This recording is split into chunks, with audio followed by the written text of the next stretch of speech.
Es evidente y notorio que cuando la tristeza se haya disipado un poco, vamos a rendir homenaje a tan insigne persona que ha tenido un papel decisivo en toda esta serie de cursos y ciclos docentes para mayores, del cual la Universidad de Las Palmas de Gran Canaria se siente tan orgullosa. Ya lo hablé el otro día con sus hijas. Dentro de unos meses ya buscaremos la mejor forma de rendirle el mejor de los homenajes y perpetuar su memoria en el marco de estas actividades docentes. Como ya decíamos, a lo largo de estas elecciones que ha habido al rectorado, nuestra intención es potenciar este programa estrella y pionero en nuestra universidad, que de alguna forma es ejemplo para otras universidades. Y lo vamos a hacer potenciando lo que hay y impulsando también distintos programas formativos especiales, estudios canarios, europeos, los latinoamericanos, con nuevos cursos de formación que siempre intentaremos que se ajusten a la demanda, que se ajusten a las necesidades. No imponer ningún tipo de formación, sino ajustar la misma a las necesidades de su objetivo. Y, por tanto, estaremos en continua comunicación para conseguir la oferta más apropiada para todos ustedes, para todos nosotros. El conjunto de cursos que están estipulados para estos próximos meses se van a llevar a cabo en la medida que podamos en la aula de piedra. Cuando podamos también volveremos a la granja, pero es evidente que dependemos de estas últimas evoluciones de la pandemia, ¿no? En qué medida nos van a permitir hacer una actividad presencial lo suficientemente holgada para que puedan participar el máximo número de personas. Nosotros, sin poner en riesgo nunca la salud de todos ustedes, intentaremos que la presencialidad sea máxima, garantizando la salud. Sé que ustedes son muy valientes, súper valientes todos, me lo han demostrado a lo largo de los últimos meses, pero nosotros tenemos que extremar las precauciones, porque somos la universidad y no quisiéramos que pudiera ocurrir ningún tipo de percance en una de estas actividades. Bueno, realmente la persona que hoy va a hablar no necesita mucha presentación. Sinceramente, el profesor José Regidor es muy conocido por todos ustedes.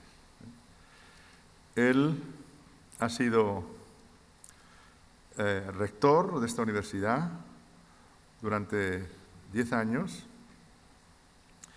y ha sido, aparte, era es catedrático de biología celular de esta universidad.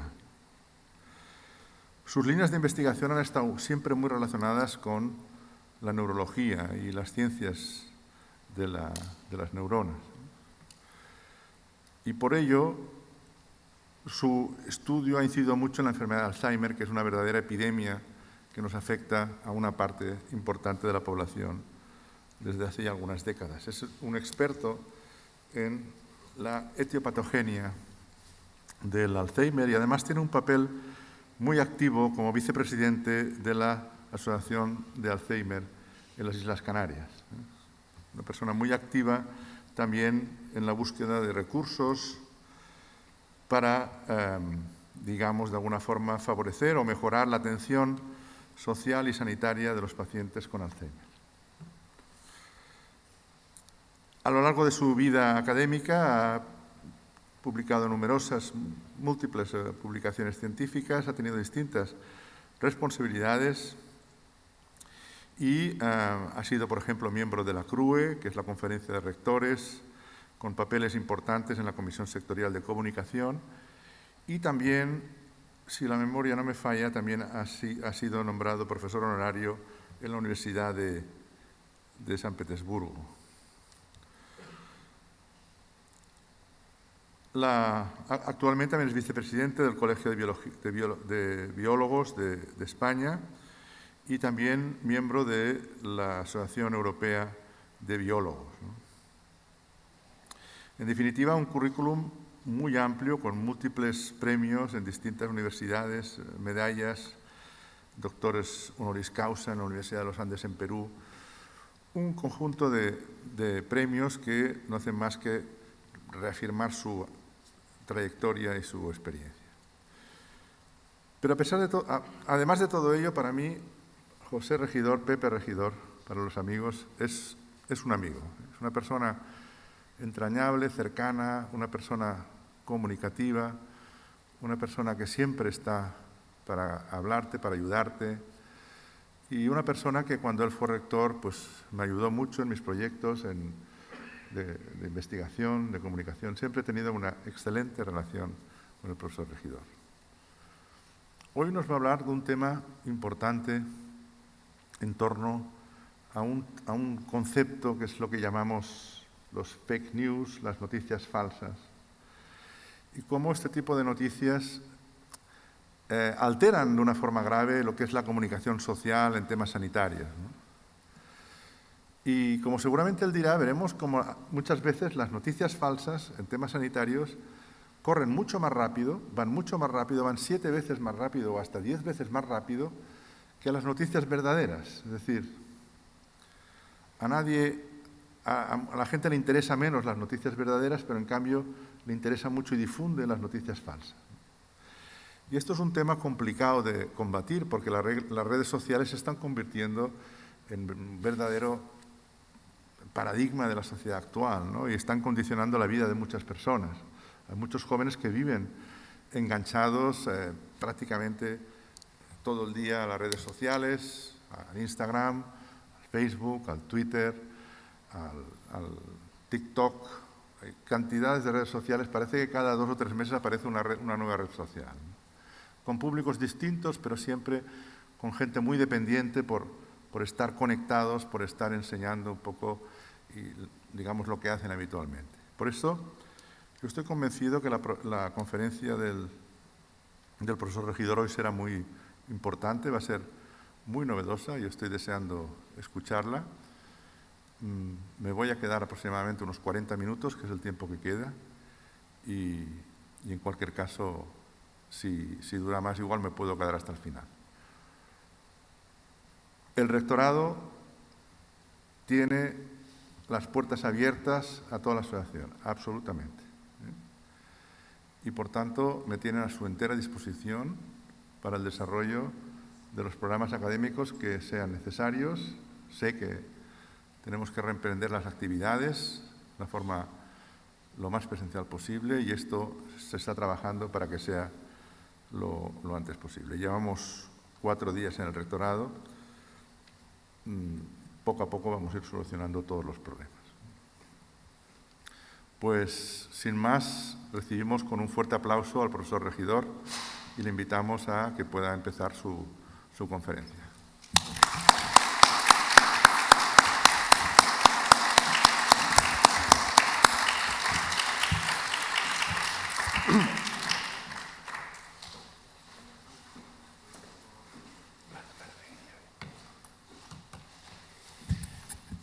Muy buenas tardes, señor rector. Muchísimas gracias por la presentación y por estar acompañándome en esta Paraninfo de la universidad. Y a todos los socios de la Asociación Peritia y Doctrina, mi agradecimiento personal. Saben todos ustedes que después de los años que hemos estado juntos, que hemos estado trabajando juntos, hemos establecido una relación que va más allá de la relación de profesor y alumno. Y aquí somos compañeros, amigos, que estamos viviendo y que estamos trabajando y compartiendo juntos muchas cosas. Yo digo que ustedes son un ejemplo de cómo no importa la edad para tener interés en aprender. Y si nosotros somos capaces de enseñarle las cosas o poderle ofrecer algo que sea interesante, ustedes lo acogen con todo el interés del mundo. Y en este sentido me parece que es enormemente importante. Y yo lo he dicho muchas veces, pero a veces pienso que yo he aprendido más de ustedes que tal vez lo que yo haya podido enseñarles a ustedes. Así que a todas ustedes, mis amigas, mis amigos de Peritia Doctrina, muchísimas gracias por estar conmigo y por haberme enseñado muchas cosas de la vida que son muy importantes.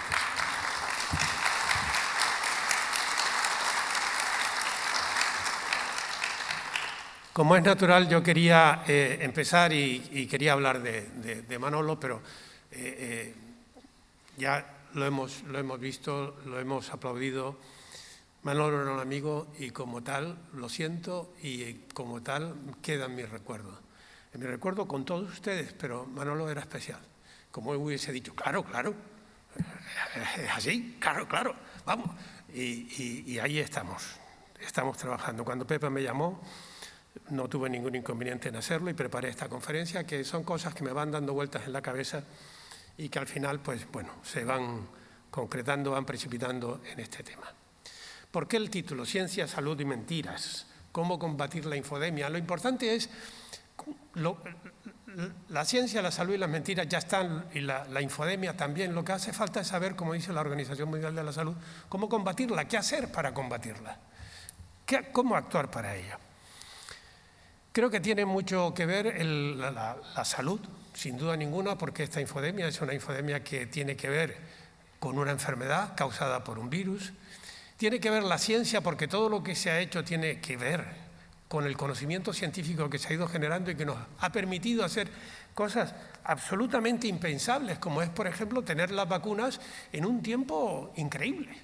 Y esto es algo que realmente solo se puede hacer si existe un elemento científico que está detrás. Pero las mentiras es la gran preocupación. ¿Cuánta mentira? Yo prefiero no utilizar el término inglés por manía, prefiero hablar de bulos y de mentiras. Y en estos momentos los bulos, como decía el rector, los bulos corren a una velocidad desaforada. Como ustedes recuerdan, en marzo del 2020, el director general de la Organización Mundial de la Salud declaró la pandemia por un coronavirus que era el que fue llamado COVID-19. Esto provocó una reacción, yo creo que era de incomprensión. No nos lo podíamos creer que estuviéramos viviendo algo que pensábamos que era del siglo pasado o de la Edad Media, que esto era la peste negra o alguna cosa de este tipo. No lo pensábamos. Pero el hecho es que fue así. Tan es así que esta mañana tomé los datos de la Johns Hopkins y ha habido 121 millones de personas contagiadas en el mundo y ha habido casi, un poco menos, pero evidentemente casi 3 millones de fallecimientos. Esto es inaudito. Es inaudito porque además estamos viendo países que tienen una mortalidad de 10.000 o más personas al día y no pasa nada. Es decir, las autoridades siguen diciendo que esto se pasa enseguida, que no hay que estar en este tema. Estamos viviendo un momento extraño frente a estas cosas. La verdad es que estamos en una etapa, yo creo que la etapa que se suponía que era la etapa última de la llamada sociedad de la información, en la que pensábamos que, bueno, a lo largo de todo el siglo XX la información fue fluyendo cada vez más rápido, hasta que llegó sobre todo Internet, toda esta comunicación a través de las tecnologías de la información y la comunicación, y esto permitió una afluencia, una riada de información como nunca habíamos tenido. En esa sociedad de la información, yo recuerdo en la universidad cuando decíamos, bueno, estamos terminando ya la etapa de la sociedad de la información y ahora tenemos que ir buscando la etapa de la sociedad del conocimiento, porque entre información y conocimiento hay un salto cualitativo importantísimo. Una cosa es tener información y otra cosa es que de esa información que nosotros tenemos, recibimos, podamos extraer, o que nosotros hemos conseguido, podamos extraer conocimiento, es decir, podamos extraer valor que nos permita desarrollar algo, empresa, actividad, proyectos, y ese conocimiento solo es posible cuando se ha contrastado la veracidad de estas informaciones que nos están llevando y nos están permitiendo avanzar como seres humanos y como ciudadanos. Pero no, hemos entrado en el siglo XXI y sin embargo no vemos la sociedad del conocimiento por casi ningún sitio. Y de hecho ha habido un elemento importante que nos ha contribuido a que la sociedad de la información no solo no dé el salto y crezca hacia la sociedad del conocimiento, sino que se ha reforzado esa sociedad de la información. Y evidentemente es con las redes sociales, redes que son comunidades formadas por miles, millones de usuarios organizados que se relacionan en plataformas, como ustedes saben perfectamente, y ahí tenemos pues los logotipos de una multitud, desde las sencillas como el WhatsApp, al Twitter, al Facebook, etcétera, etcétera. Estas redes sociales han sido tan enormemente poderosas que han impedido que un candidato sea elegido presidente de los Estados Unidos, porque se han utilizado las redes sociales justamente para atacarle con una serie de bulos, de mentiras, etcétera, y así pues Hillary Clinton no pudo ser, porque realmente lo que se utilizó por el otro lado fue otra serie de bulos, pero en este caso positivos, hacia Donald Trump.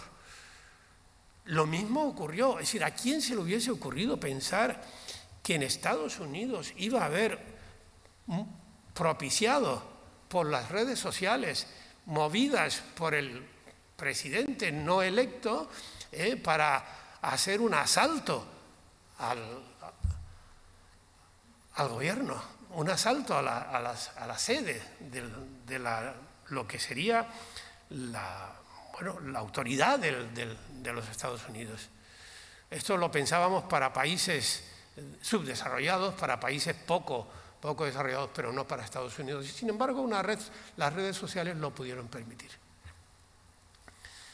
El tema es tan importante que muy recientemente en el Estatista salen unos datos acerca de cuántas personas están o tienen estas redes sociales, y estamos hablando de que Facebook está a punto de tener 2.700 y pico millones de personas que utilizan Facebook. Pero YouTube está un poco más abajo, 2.000 y pico millones también, WhatsApp 2.000 millones, etcétera, etcétera. Pero nos estamos dando cuenta de que estamos hablando de miles de millones de personas que están trabajando, que están utilizando estas redes y las usan de una manera extraordinaria. Por tanto, las redes sociales han contribuido de una manera extraordinariamente importante al desarrollo de estos temas, ya que los bulos corran de una forma insospechada. Pero esto no es nuevo. Han cambiado los vehículos, pero el comportamiento humano sigue siendo más o menos el mismo. Y permítanme que me vaya aproximadamente 2.400 años más para atrás, siglo V a.C., cuando Hipócrates, en su tratado sobre la ciencia médica, nos dice: hay quienes han convertido en propia ciencia difamar a las ciencias. Es una palabra que es un término que no se ha utilizado, pero que es perfectamente utilizable. Aquí se ha difamado a la ciencia de manera sistemática, se han dicho cosas que son absolutamente inaceptables sobre la ciencia, pero bueno, ya bien que en la Grecia antigua pues también esto ocurría. Y dice, pero a mí el llegar a descubrir algo de lo desconocido, cualquier cosa que resulte de mayor provecho inventado que ignorado, me parece que estaría propia de la inteligencia.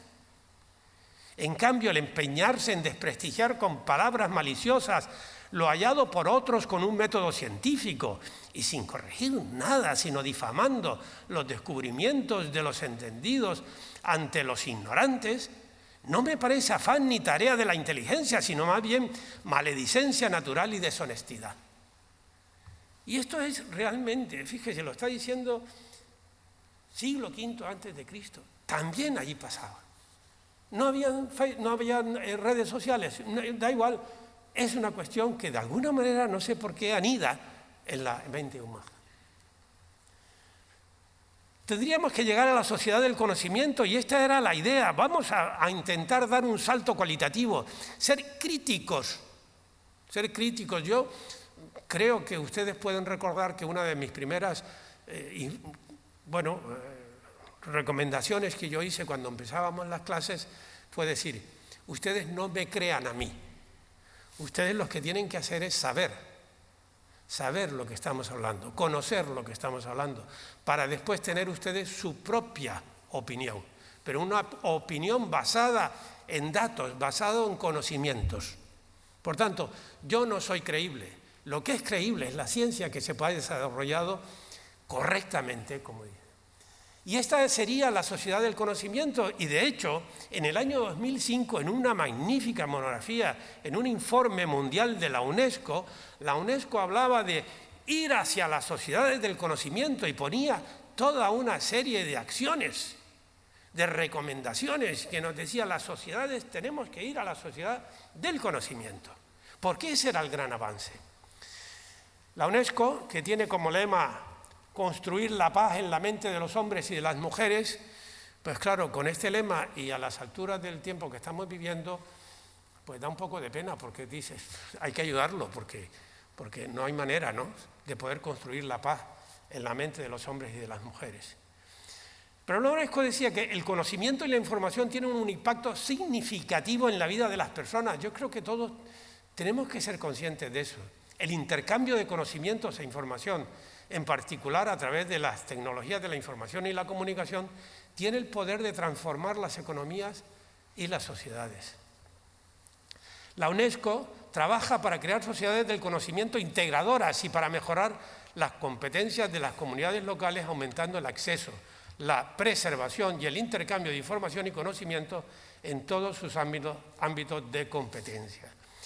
Y dice que esta sociedad del conocimiento debe apoyarse en 4 pilares que son la libertad de expresión, el acceso universal a la información y al conocimiento, el respeto a la diversidad cultural y lingüística y una educación de calidad para todos. Bueno, es un reto, evidentemente. Lleva años este reto en marcha. No hemos avanzado lo suficiente, pero yo creo que los retos son necesarios para de tanto en tanto recordar que tenemos un reto y ese reto habría que conseguirlo. Quería poner un pequeño ejemplo sobre algo que no es el COVID. Ya tendremos tiempo de hablar COVID en un rato. En enero de 2020 un grupo importante de científicos realizó, ya se había realizado antes, un aviso sobre la emergencia climática que se publicó en una revista, Bioscience, del American Institute of Biological Sciences. En ese artículo se dice que lo hacen porque los científicos tienen la obligación moral de advertir claramente a la humanidad de cualquier amenaza catastrófica y de contar las cosas como son. Es ciencia, es conocimiento, las cosas como son. Sobre la base de esta obligación y de los indicadores que se presentan, declaramos que más de 11.000 científicos firmantes de este tema, de todo el mundo, que de forma clara e inequívoca que el planeta Tierra se enfrenta a una emergencia climática. Bueno, pero lo que ha pasado es que esto ha servido de chiste, ha servido de esto es una idiotez, pues hoy no ha llovido, esto quiere decir que a lo mejor no ha habido cambio climático y cosas de este tipo.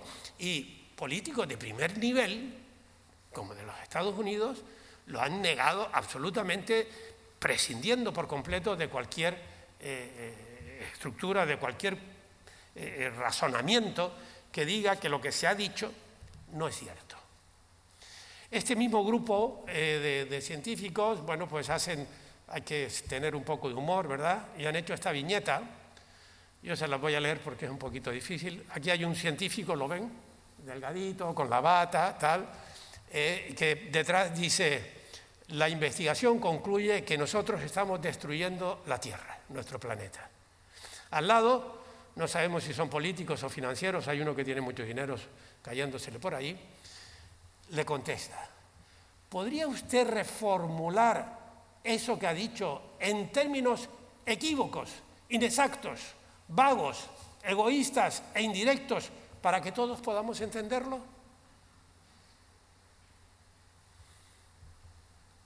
es que de esto que se ha dicho aquí es muchos de los bulos que corren. Términos equívocos, inexactos, vagos, egoístas, indirectos. Esta situación, la realidad, sin embargo, es que el planeta en 3 décadas ha perdido 178 millones de hectáreas de bosque, que la temperatura del mar ha subido y continúa subiendo de manera importante, y creo que ya todos estamos viendo cómo se están produciendo el deshielo en las zonas más polares, y que, bueno, el interés que hay por intentar evitar los elementos que generan este cambio climático, pues en los países más importantes, pues no, son los que peores se comportan en cuidar el avance de este cambio climático. Por lo tanto, estamos en una situación complicada. Esta es la situación de cómo los bulos van corriendo, cómo la visión va corriendo y cómo la ciencia no es el elemento de referencia en este tema. A todas estas nos aparece un nuevo virus, el SARS-CoV-2. Siendo yo rector de esta universidad, viví la experiencia de la gripe A. Fue un tema complicado. Teníamos estudiantes repartidos por América. Venían los padres a pedirnos que fletáramos un avión para traer a sus hijos para acá, lo recuerdo perfectamente. En México se cerró por completo las calles, no había nadie en la calle en aquella época, nadie lo mandó, la gente cogió un miedo cerval al asunto, y bueno, y el virus de la gripe, aquella gripe A, que surgió curiosamente en los Estados Unidos, en criaderos de cerdos, me parece, ¿no, Luis?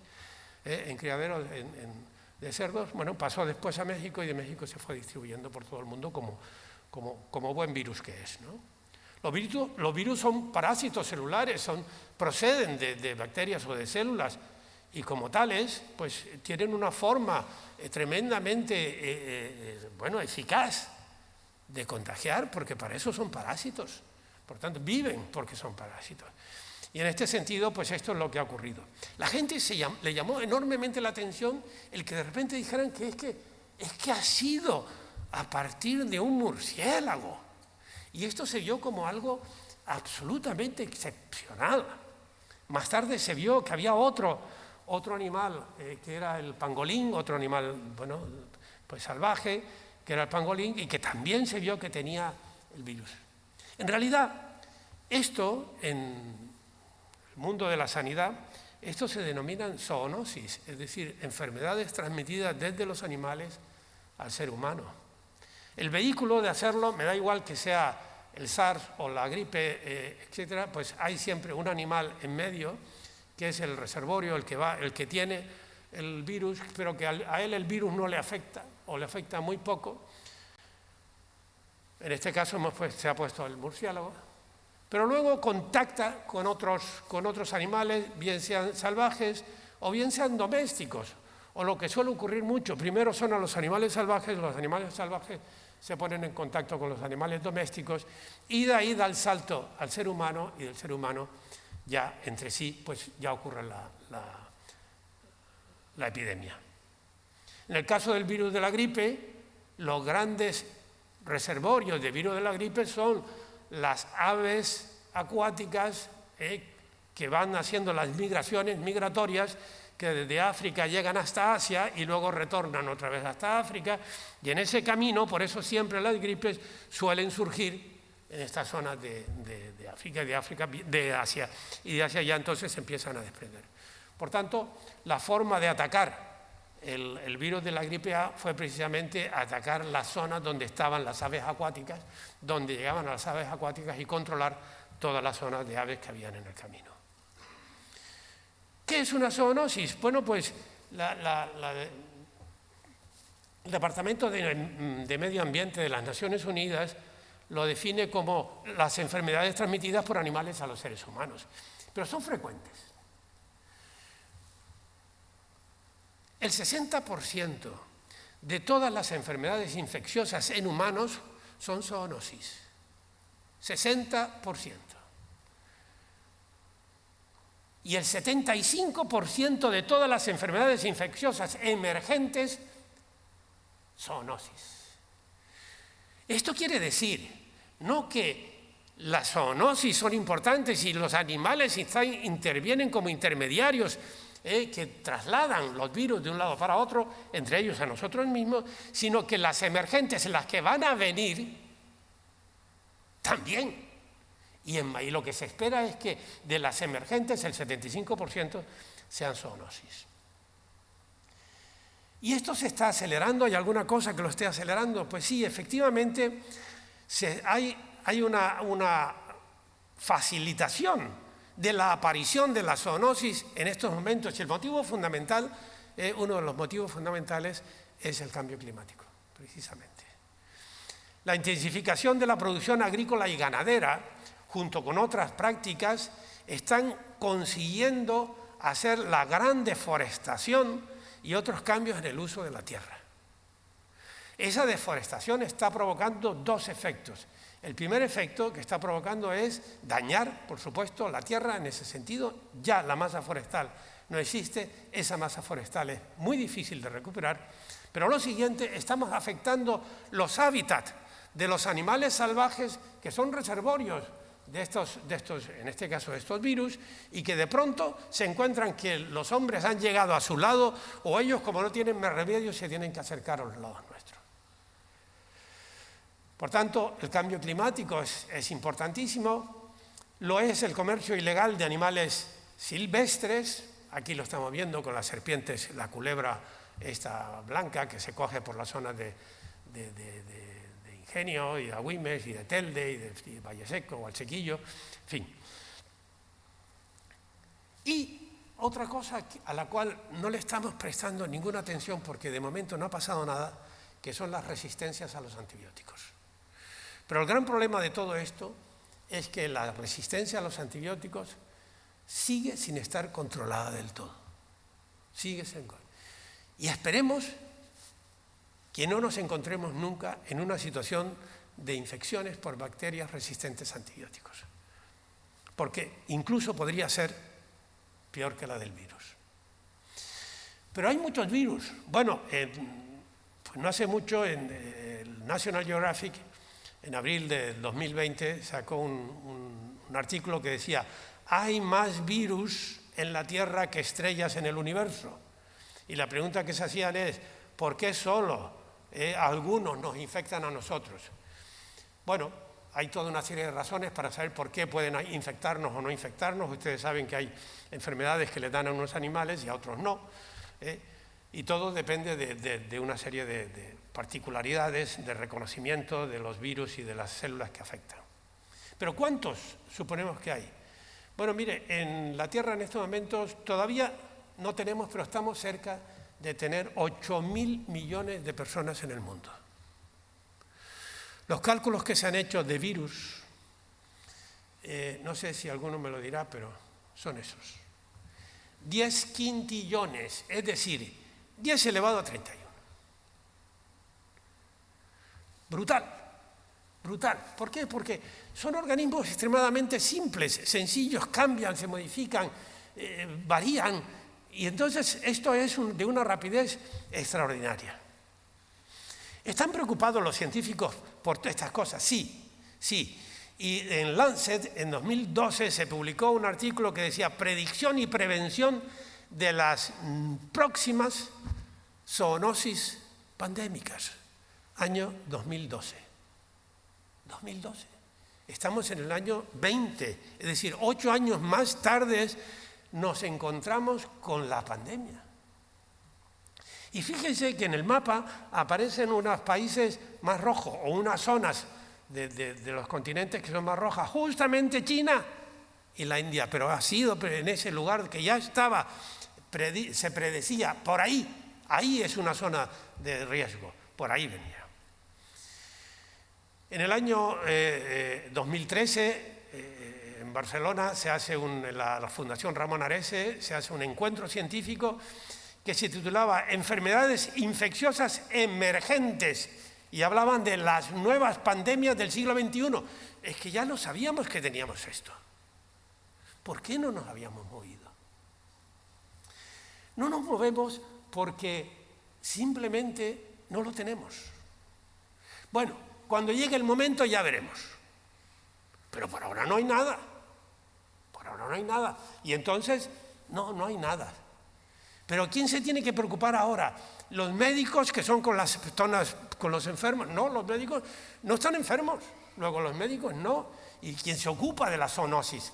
Los veterinarios, lógicamente. Pero ¿alguien ha oído hablar de que se hayan movilizado desde las organizaciones de salud o de cualquier otro tipo a los veterinarios para trabajar sobre la zoonosis? Yo por lo menos no. Ni de mentira ni de verdad. Y fíjese que The Guardian, un periódico inglés, se hace eco de un artículo en la revista Science. El artículo decía ecología y economía de la prevención para la prevención de la pandemia. Y esto coincide porque en estos días nuestra compañera de la Facultad de Económicas, Beatriz González López Valcárcel, acaba de publicar una cosa parecida en la que dice cuánto cuesta haber hecho una acción de ir viendo dónde están la gente, de hacer analíticas a dónde están las personas para detectar las infecciones, cuánto costaría eso y cuánto está costando no haberlo hecho y tener a todos los enfermos que tenemos en los hospitales, en las UCIs, fuera del trabajo, etcétera, etcétera. El costo de prevenir la próxima pandemia sería aproximadamente el 2% de lo que nos está costando el daño económico de la pandemia. El 2%. Pero, miren, que a nadie se le ocurra decir que vamos a invertir dinero en algo que todavía no está, porque lo matarán. No físicamente, sino moralmente. Que si está loco, que cómo vamos a gastarnos dinero en algo que no existe.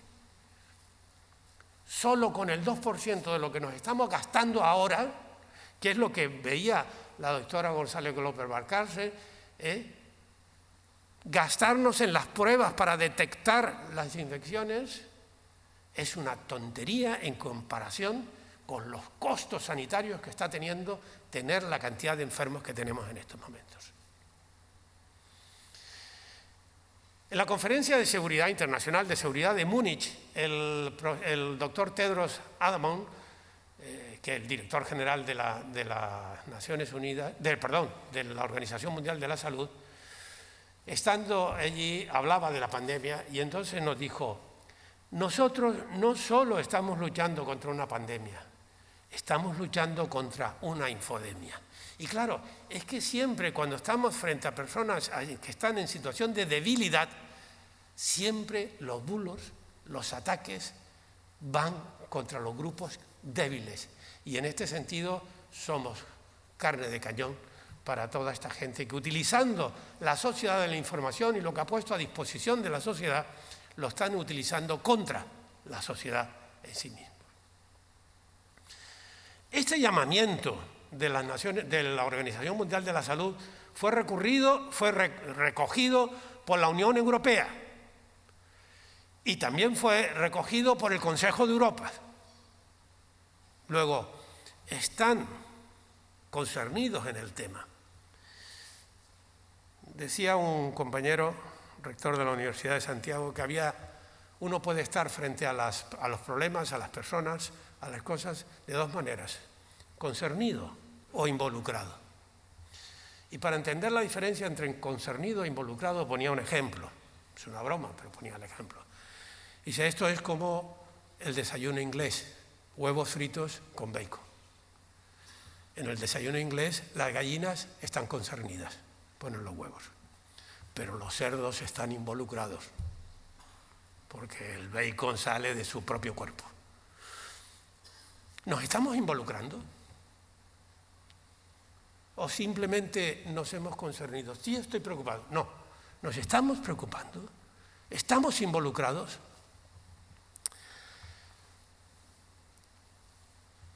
Lo que dice la Organización Mundial de la Salud cuando ya se plantea que tenemos una infodemia, la infodemia es un término que ya la Real Academia Española de la Lengua lo ha adoptado como un neologismo aceptable, es la pandemia de la información falsa, infodemia.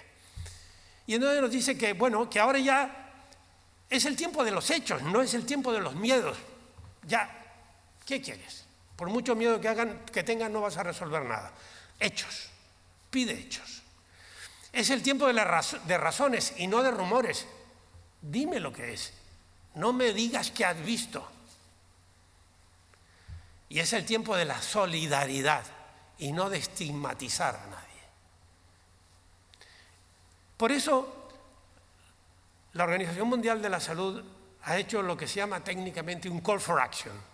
Un call for action es cuando de pronto se le dice a la persona, vamos a hacer una llamada, los llamamos, vamos a la acción. Call for action. Esto puede ser empresarial, puede ser de cualquier tipo. Esto es un call for action. Tenemos un problema, vamos a ponernos en marcha.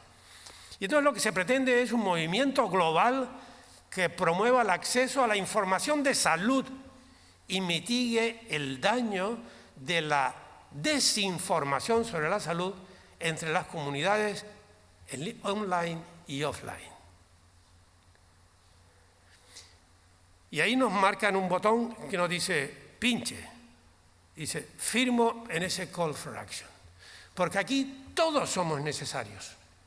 Todos los que creemos que las cosas tienen que hacerse con conocimiento, a veces se lo decíamos a los niños. Yo me acuerdo cuando mi padre, a ver si tienes un poco de conocimiento, ¿verdad? Oiga, a ver si tenemos un poco de conocimiento. Bueno, vamos a firmar por este acto. Este sería el ecosistema de información que propone la Organización Mundial de la Salud, en donde por un lado se habla de la salud y el bienestar. Señores, es que es lo menos que podemos pedir, tener salud y tener bienestar. Estamos en el siglo XXI, estamos en 2021. ¿Podemos pedir en nuestras sociedades salud y bienestar? Pero por otro lado, tenemos que hacer una respuesta a la infodemia. Y esta respuesta a la infodemia se basa en 6 elementos. El primero, en proteger, en luchar y el conseguir el desarrollo de la ciencia y la investigación. Es el momento de la ciencia, es el momento de la investigación, ahora más que nunca. Es el momento de que las organizaciones multilaterales, desde las Naciones Unidas a todas las demás, estén. Ya saben ustedes los ataques que han tenido desde gobiernos importantes a los organismos multilaterales, desde las Naciones Unidas hasta la OTAN, hasta la propia Organización Mundial de la Salud. Pero son las organizaciones multilaterales las que nosotros pensábamos que eran las que iban a permitir el encuentro entre los estados, pero sobre todo el encuentro entre las personas, porque los estados sin personas no son. El otro elemento es trabajar sobre las tecnologías y las plataformas. Mire, no se pueden prohibir, pero sí se puede trabajar en 2 cosas. Uno, en manejarlas, pero sobre todo en tener conocimiento para saber lo que estamos leyendo y el valor de lo que nos están diciendo. Y hay personas que me pueden venir aquí, si yo voy a alguien y le digo, la técnica operatoria que hay que hacer en este caso es esta y esta, no me crean, yo no entiendo de eso, yo no estoy formado para eso. Bueno, yo tampoco estoy formado para decirles cómo tengo que hacer una construcción, ni cómo tengo que poner no. Yo sé, de lo que trabajo y en lo que estoy. Por tanto, conocer esto, tener este discernimiento entre quién me lo dice, con qué autoridad me lo dice, y la autoridad no es autoridad de ordeno y mando, es la autoridad moral, es la autoridad científica, es la autoridad del conocimiento. Y en este sentido, las autoridades de salud del país tienen que involucrarse en el tema, tienen que estar en el tema, tienen que trabajar. Y yo creo que en este caso, no sé, creo que por lo menos en nuestro país, y creo que en casi todos los países, las autoridades se han involucrado. En algunos países menos, pero en la mayoría se han involucrado. Y también se tienen que involucrar los medios y el periodismo, porque aunque no son sistemas de lanzadera, tienen poder. Tienen el poder de decir la verdad y el poder de que quien le lee cree que lo que está leyendo es una noticia verdadera. Y por último, lo que yo creo que es muy importante, no sé si más importante que todo esto, la sociedad civil. Nosotros somos la sociedad civil. Nosotros somos los que vivimos en la sociedad. La sociedad civil es la que ha conseguido los grandes hitos de la historia, las grandes conquistas de la historia, los grandes cambios en la historia. Mire, no estamos en una época de cambios, no. Ya se estaba viendo de hace tiempo. Estamos en un cambio de época. Y en un cambio de época, la sociedad civil, cada uno de nosotros, jugamos un papel. Y ese papel que jugamos es un papel que tiene que estar basado en el conocimiento. Y el conocimiento, cuando no se tiene, se adquiere, y nuestros niños tienen la educación, tiene que ser una educación basada en el conocimiento, que tiene que promocionar el conocimiento. La gestión de la infodemia tiene entonces como objetivo estimular el desarrollo de buenas prácticas de salud a través de 4 tipos de actividades. Sorprendentes, pero bueno, complicadas, pero bueno. Primera, escuchar las preocupaciones y preguntas de la comunidad. Difícil. Escuchar. Si somos hombres, todavía peor. Promover la comprensión del riesgo y el asesoramiento de expertos en salud. Fortalecer la resiliencia a la desinformación, y esto es un trabajo de cada uno de nosotros, defendernos, fortalecer lo que son nuestros conocimientos para saber distinguir, porque ahora lo tenemos que hacer con mayor motivo. Y por último, involucrar y empoderar a las comunidades para que tomen medidas positivas, pero las comunidades somos nosotros. Sin la sociedad civil no hay ni comunidades, ni pueblos, ni nada. Por tanto, el estar aquí, el estar hablando, el estar escuchando, es algo fundamental en el tema.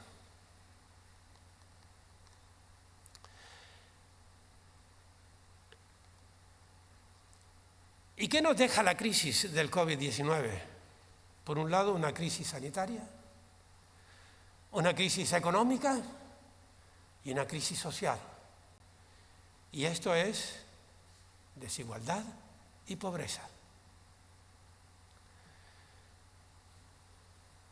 Pero no nos gastamos un duro en prevenir, pero bueno. Por otro lado, tenemos una crisis política nacional, una crisis política internacional y una crisis de los organismos multilaterales. Y esto genera desconfianza, terrible. Cuando no se tiene confianza, terrible. ¿Cómo voy a decir? ¿Cómo me van a creer? Solo me pueden creer si digo un bulo. Lamentable, ¿verdad? La sociedad de la información es una sociedad que consiguió lo que quería, la globalización. Pero como dice la propia OCDE, la globalización ha conseguido la pobreza y la desigualdad. Y con este COVID lo que hemos hecho es incentivarlo. Vivimos una sociedad compleja. Y al igual que el dinero, como decía Yuval Noah Harari en el ensayo Sapiens, al igual que el dinero, las sociedades anónimas y los derechos humanos, las naciones y las tribus de consumidores son realidades intersubjetivas. Únicamente existen en nuestra imaginación colectiva, pero su poder es inmenso. Y los que saben entonces manejar esas realidades intersubjetivas son los que están en estos momentos controlando nuestra vida.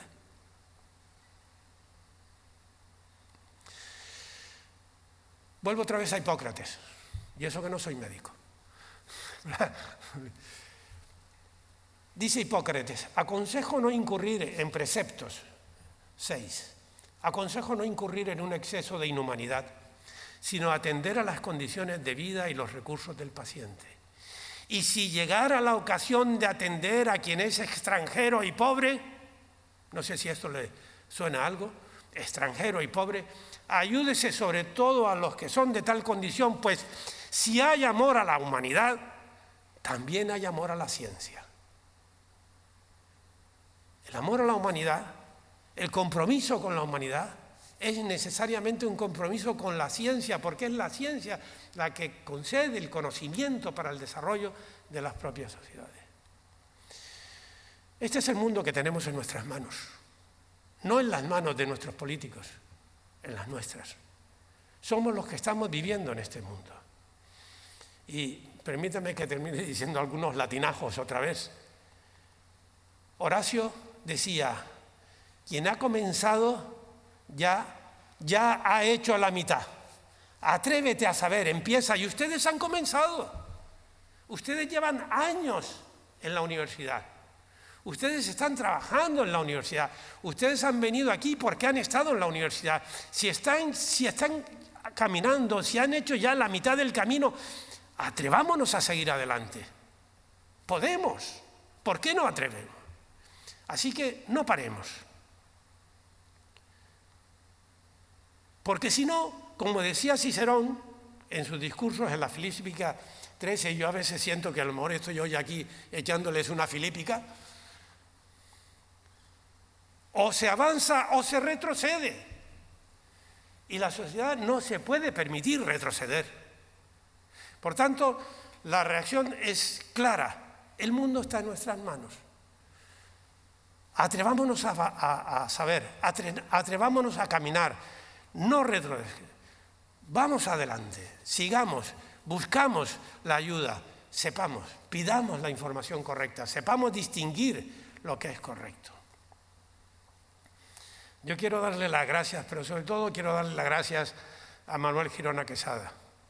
Quiero darle las gracias porque fue un gran amigo de todos y porque en este caso yo no voy a estar triste porque se ha ido, sino como decía,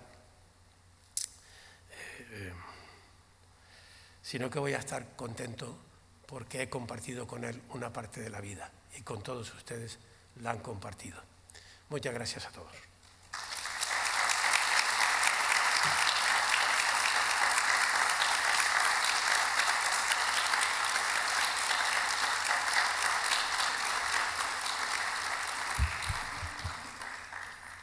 Decíamos, yo les dije, porque en mi caso siempre es así, ¿verdad? Siempre hacíamos preguntas, pero no hay posibilidades de pasar un micrófono. Hay dos alternativas. O molestamos a Pepa y le pasamos preguntas por escrito y ella me las hace llegar en su momento, ¿verdad, Pepa? Sí, ¿estás de acuerdo? Es más buena que el pan. Entonces, de todo lo que hemos hablado, que pregunten, no hay problema. Si quieren hacerlo, háganselo llegar a Pepa. No quiero utilizar la red social. No quiero. Soy viejo, vale, pero no quiero. No es por eso. Es porque quiero utilizar un medio en el que la persona se pueda sentar tranquilamente y diga, lo que usted ha dicho no estoy de acuerdo. Perfecto. Y no estoy de acuerdo por esto. Tengo dudas con esto. ¿Qué puedo hacer en este caso? Y yo, todo lo que sea, con mucho gusto, como ustedes saben, por el cariño que les tengo a todos, lo haré, le contestaré de la misma manera a través de Pepa si ella no tiene inconveniente. ¿De acuerdo? Muy bien, rector. Pues la verdad es que nos ha encantado la conferencia, ¿verdad? Ha sido espléndida. Yo quisiera recordar solamente un dato de la importancia que es en este caso la investigación y la ciencia, ¿no? Como decía el doctor Regidor. Vacunar a todos los canarios cuesta unos 15 millones de euros. Pero el impacto económico de la pandemia es de más de 80.000 millones de euros. Es decir, que el beneficio, claro, cuando hablamos de más vale prevenir que curar, es evidente que tenemos aquí un ejemplo clarísimo, ¿no? Clarísimo. Y en ese sentido, las noticias falsas Hay una palabra en la Real Academia de la Lengua que se llama paparruchada. Paparruchada. Paparruchada es la traducción de fake news, exacta. Paparruchada. Pero las paparruchadas muchas veces han estado orientadas a la negación de la pandemia. Han estado orientadas a negar la importancia de la misma, a que esto total tiene que pasar por nosotros, da igual si morimos 500 que 12.000, esto tiene que pasar, tenemos que vivirlo. Y esto ha sido como un poco la negación de las mascarillas, la negación de todo un conjunto de cosas que hemos tenido que afrontar en los últimos años, ¿no? O últimos meses. En ese sentido, la conferencia del profesor Regidor ha sido magnífica, porque tenemos que ser capaces de vencer estas paparruchadas, estas falsas noticias, que no solamente afectan al coronavirus, que afectan a cualquier cosa, a la alimentación, a cualquier aspecto de nuestra vida diaria, ¿no? Y realmente nos ha encantado tu conferencia, Pepe. Muchísimas gracias. Estoy seguro que el amigo Manolo la ha estado escuchando y seguro que te aplaude desde allí donde esté. Sí, además él era muy fan. Sí. Y no sé si alguien excepcionalmente quiere hacer alguna pregunta sin micrófono y la quiere hacer en voz alta para que se le oiga sin sacarse la mascarilla. Sí, hay una...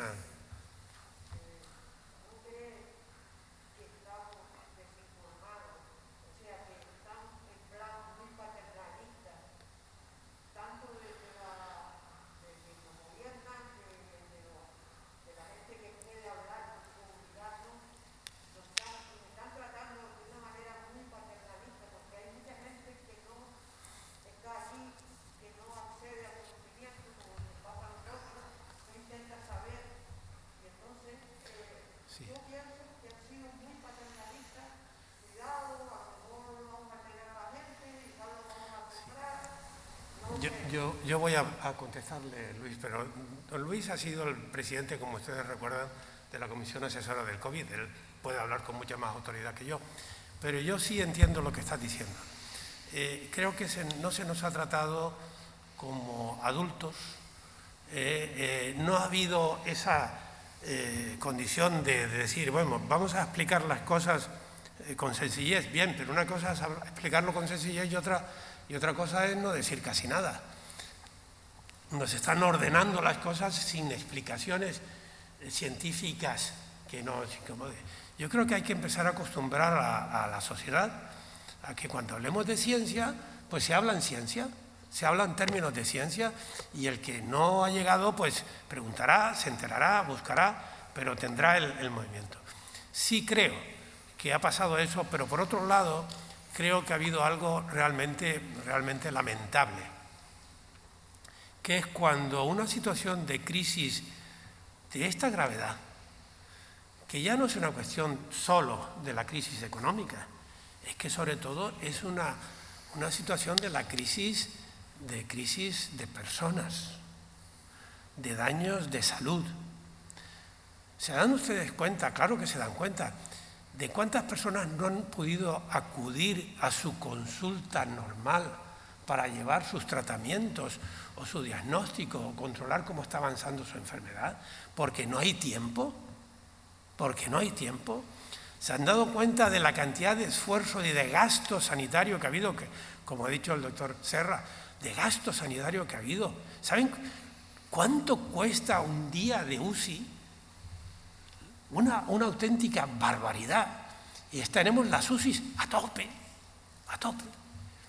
Pero para mí hay una cosa que es la peor de todas, que ha sido la utilización política de la crisis.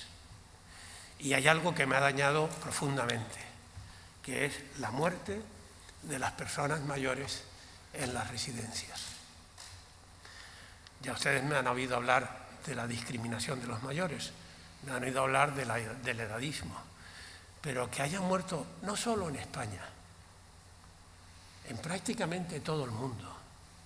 Es que, mire, no hace mucho, ahora unos meses leía que el presidente del Colegio de Médicos de un cantón suizo había dicho que tendríamos que elegir y que, bueno, que ya la gente mayor ya ha vivido y que por tanto tenemos que dedicarnos a los jóvenes.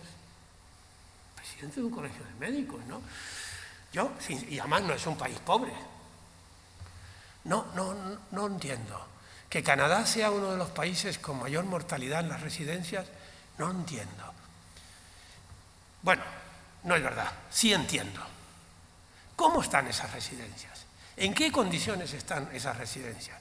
¿Cuántos profesionales tenemos en las residencias cuidando a personas mayores? La mayoría, o una parte importante, son bien amañados, como decimos en Canarias.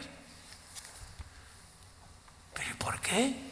¿O es que no tenemos dignidad? ¿La hemos perdido? ¿Los derechos humanos se acaban a los 65 años?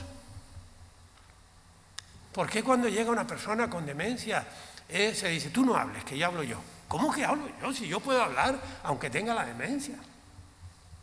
Cuéntemelo a mí, doctor. Y tú te quedas con lo que yo no me quede. Pero a mí, que soy... Esta situación es lo que a mí me ha parecido más terrible. Y la pandemia ha desnudado algunas cosas que teníamos, ¿no? Y esto de que las residencias estén todas cogidas por franquicias, que no sabemos quién es quien controla el tema, pues lamentablemente pues está llevándonos a este tema. A mí lo que más me ha disgustado de todo es, sobre todo, que la prensa, los diarios, las televisiones, lo que hay es utilizar la pandemia para hacer política. Y es, de verdad, desde mi punto de vista, absolutamente inaceptable. Muy bien. Una pregunta muy concreta. Todo lo que se ha expuesto para mí tiene una base fundamental que es el aspecto económico. Tanto es decir, no invierto porque no hay el problema, no invierto en el problema hasta que se presente. En la diapositiva, bueno, sí. sobre el científico, hablando con dos señores. Sí. El problema real de fondo no es que el capital, el dinero, puede sobre todo. O sea, la capacidad, el poder que tiene es tremendo. Bueno, sí es verdad. Mire, hay una técnica de marketing de informativo que se llama FUD, en donde F es fear, miedo, la U es de desconfianza, desconocimiento, y la D era E. Es decir, que en estos momentos en el mundo se está utilizando técnicas de marketing informático, no tiene nada que ver con el COVID, de técnicas de marketing informático que se ataca al competidor utilizando argumentos verdaderos o no, que lo que hacen es intervenir mintiendo y introduciendo miedo en las personas para que las personas no compren aquello. ¿De acuerdo? Quiero decir, no hemos inventado nada, todo está desde toda la vida. Los bulos están desde toda la vida. Aquí se acusan a los políticos, se acusan a los empresarios, algo queda, es lo que se dice, algo queda. Bueno, pues esto es lo que ocurre también en este tema. Y sí es verdad, el dinero mueve las cosas, claro que los mueve, sin duda ninguna. Pero piense que hay algo muy importante, que es que si no actuamos globalmente, es un peligro. Cuando decimos, ya nos hemos vacunado, ya está todo listo, es un error. O estamos todo el mundo vacunado, o si no, los países que no se han vacunado siguen generando variantes que cada vez serán más agresivas, de tal manera que la vacuna que tengamos no nos sirve. Por tanto, siendo egoístas, nos interesa que esté todo el mundo vacunado. Por tanto, fíjense que, claro, ahora la industria pues ha dicho que ellos están para ganar dinero y efectivamente es lo que están haciendo, ganar dinero a las puertas.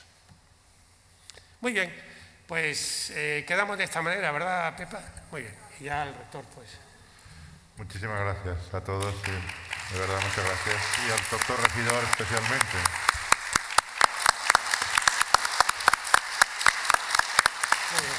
Gracias.